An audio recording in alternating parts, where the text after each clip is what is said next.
Alright, gonna get set up here. There's all these cords and stuff. Try and create myself a little space, so sorry for you band people, I know it's a pain, but I like to move around, so somebody's music is on the floor. Just be aware. Alright, so tonight I'm here going to be talking to you guys about giving, which you're probably thinking, we studied that the last 2 weeks in small group, right? Like, you know, we're familiar with it. Why are we hitting on it again? There's two reasons that we wanted to go back to it. The first, we desire this to be lasting change in your life, right? We really want it to make a difference. And realistically, major heart transformation just doesn't happen overnight. It doesn't happen in a week. It takes a lot of time, a lot of work. So we're hoping that by, doing a couple iterations on it, that it'll actually start to sink in and transform you. The other thing is that since you guys are familiar with the text that we're going to be working with tonight, you guys, it's going to allow me to get a little deeper into it, maybe look at it from a different angle that you guys were not able to in small groups. So having said that, I hope you'll all stay with me and not get too bored. I think there's a lot of new stuff in here. So let's dive in. Tonight I intend to show you a couple of things. That you, as well as me, all of us here together, that we have a problem. And explain what is the nature of that problem, and then try and explain what is the solution to that problem. We have a problem, the nature of the problem, the solution of the problem. So I want to start by thinking back about a month ago when Zach George was up here speaking at large group, speaking on community. And you remember, he told us about this great invention called Facebook, right? It's so cool. It allows us to make friends with just the click of a button without all that hard work of getting to know people and spending time with them, right? Just online, you can do it instantaneously. That's a great thing about Facebook. But Zach didn't tell you the best thing about Facebook. Not only does it allow you to make friends without any effort, with just a click of a button, it allows you to make a difference in our world at just a click of a button. What do I mean? You may remember, some time ago there was, everyone was changing their profile picture to pictures of a cartoon character. And the idea behind this was, okay, if you're against child abuse, you want to stop child abuse, change your profile picture to a picture of a cartoon character. And that's going to stop child abuse. That's awesome! Like, stopping child abuse, that's great. I'm so excited about that. Maybe you think, okay, a couple months ago there was this video circulating around about Coney, this African genocidal maniac warlord, right? By just liking a status or watching a video, reposting, suddenly you can stop this warlord in Africa.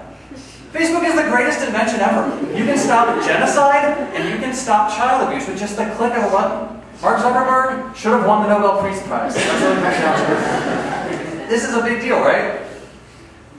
Okay, that's obviously not true. That's obviously not how it really works. Facebook can't do those things. And not that it's bad to learn about things on Facebook, to change your profile picture to a cartoon character. Right? It's not that that's a bad thing. But when I look at it, it's disheartening to me. Because I think it reflects what's happened to our culture. We have become a culture of slacktivists. We really, not activists, slacktivists. We're really passionate about making a difference. We really care about things. As long as we don't have to do much work. As long as we don't have to sacrifice our time or our money or our energy. Now, I understand this is not universally true. A lot of you out there, you actually do spend time and money to fight genocide, to stop poverty, those sorts of things. A lot of people in our world do. But as a group, as a whole, especially as the church, we're not doing a very good job. Let me give you a couple statistics to show you. 1/4 of American Protestants give no money, zero, every year to charity and ministry. Absolutely nothing. 36% of American Protestants give less than 2% of their income per year to charity and ministry. Only 27% of American Protestants tithe, that is, give 10% of their income to charity and ministry. We really like to be about things. We really care. But we don't want to put our money where our mouth is. This next statistic is, when I saw it, I was frustrated. It did not make me happy. So non-Christians in America, on average, give 2.5% of their income to nonprofits, to charity. So the question is, what is it for the Christians? Well, Christians on average in America give 2.5% of their income. This should not be. This cannot be. If God is transforming us, how can there be no change in what kind of difference we're making in the world through giving? It is unacceptable. We as the American church have failed. We've become slacktivists. I think there's a problem with us. I think the problem is that greed is growing inside of each of us like a cancer, and we don't even realize it. And a lot of you are thinking, right, I don't really feel greedy. I can certainly think of people who spend a lot more money than me. That's just like cancer, right? You don't feel cancer when it starts to grow in you.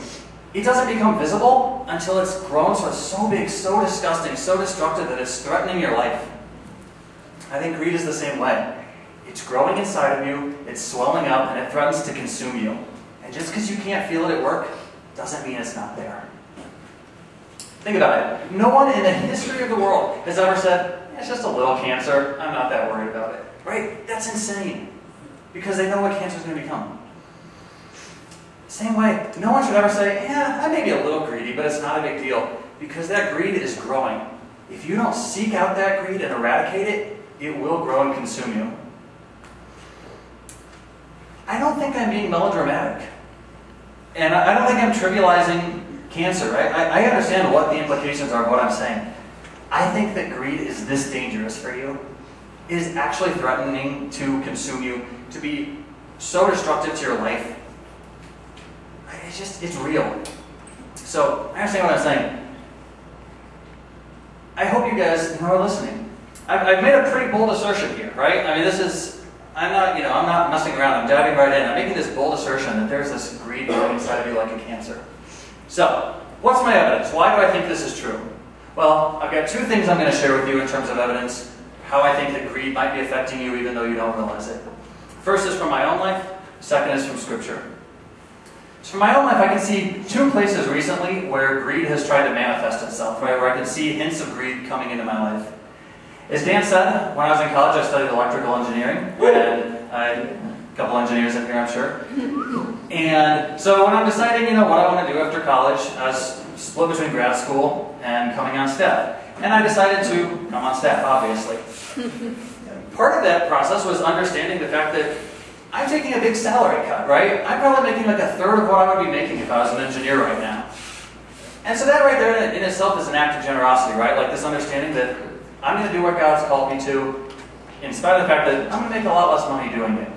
But I'm not here, right? This story is not about how I'm so generous. So there's got to be more of the story, right? The story is about how greed is subtle and sneaky and how it's trying to consume me. What I realize is I'm often tempted to say, when I think about being generous, when I think about greed, when I think about giving, I'm often tempted to say, God, haven't I given enough? Isn't giving away 2/3 of my income by coming on staff, like, isn't that enough for you? What more do you want from me? Why should I have to sacrifice more? I get frustrated. I get, how could I not be generous? Like, I've already given up so much. That's greed. That's greed trying to sneak into my life and tell me, yeah, you'd be justified in not giving any of your money away, right? Look at all the sacrifices you made to come on staff. It's other people's job to be generous. Let them be generous. You've already done your part. And that's just not true. God has not called me to give out of what I don't have, out of that money I'm not making, but to be generous with what I do have. So that's the first place the temptation towards greed sneaks in. Second place kind of comes through my laziness. For those of you who know me, I'm pretty lazy. So this past year, I realized, a month or so ago, I was working on my taxes, and as I was looking at the past year, I realized I have not given as much money as I intended to. And here's how this started. As an IT staff worker, I have to raise all my own support. So all of my salary, administrative expenses, I have to get that through fundraising. So about 2 years ago, when I started fundraising and started getting paid, I thought, okay, until I get fully funded, I'll sort of give sporadically, and then, once I get fully funded, I'll set up regular giving on my income, give monthly to different charities, that sort of thing. Well, those 18 months elapsed, and I never got fully funded, which means I never got full salary, which means you guys can trace the dots here, right? I never set up that regular giving. And so when I was looking at last year, looking at how much money I gave, I did not give what I had intended to. I did not give what I had told myself I was going to. So here, there's a slight temptation here. I could say to God, God, here's the deal. When you're generous to me and get me fully funded, then I'll start being generous to you. I could say that. That's not that big of a temptation, because that's a pretty bold challenge to God, right? I'm not that stupid. I'm not going to be that brash in confronting Him. But, so after realizing that, I said, okay, I'm not fully funded yet, but I'm going to set up regular giving anyway, and got that going. But there's still the issue that I have a bunch of money sitting in my bank account that I had intended to give and had told myself I was going to give away. And it's still there. And I decided, what am I going to do with that money? And a lot of me just, there's this voice of greed in me that says, just don't worry about it. You're regularly giving now, right? Just walk away. Even that's a subtle thing, right? No one would have blamed me. No one would have known if I hadn't decided to go back and give that money away, right? That I had already decided to give. Greed was trying to trick me, even there, to say, don't worry about it. You're setting up, you're doing regular giving now. You're being generous. Just, move on with your life. See, greed is sneaky. It will trick you, and it will consume you if you're not careful. It's constantly trying to do it to me, and I assure you, it will do the same to you. So that's the evidence from my own life. What about the evidence from Scripture? Need 3 hands.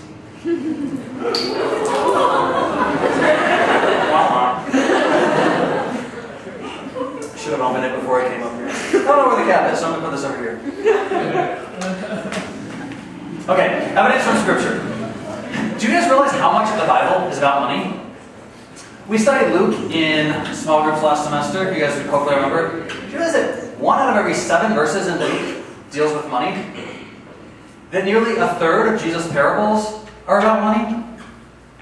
That Jesus talks more about money than any other topic in the Gospels except for the kingdom of God. It's the second most common things he talks about. Why? Right? Why does Jesus talk so much more about money and about greed than he does about adultery, or he does about the law, or Sabbath, or anything else? There's probably a lot of reasons, but I think at least one of them is that he understands this, that greed is sneaky. It's much more likely that greed is going to sneak up on you and consume you, and you won't realize it. If you're totally consumed with lust, you're aware of it. If you're totally consumed with rage, you're aware of it. Greed is one of the very few sins that can have total hold of your life, be totally consuming you, and you're completely oblivious. I think that's one of the reasons Jesus talks about it so much. He's constantly saying, watch out for it, because it's sneaky, it's coming in.